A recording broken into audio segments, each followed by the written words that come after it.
Hello viewers, welcome to Earthbondhon YouTube channel. I am Mohammad Chandraman Sohag with you. In this video, now I am showing you how to make two-way switch regulator fan connection wiring diagram. If you are new to my channel, please do subscribe and stay with me. Press the bell icon for more my video. If you already subscribed, thank you so much. So viewers, let's start.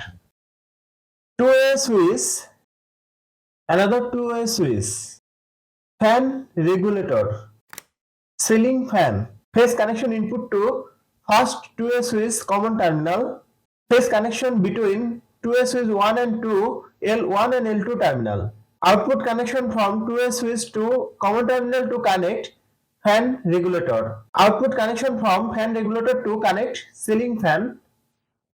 Neutral connection to ceiling fan.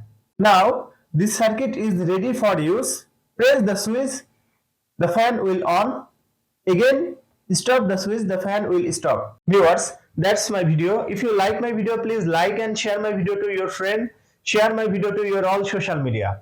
Thanks for watching my video and thanks for being with me. Thank you so much.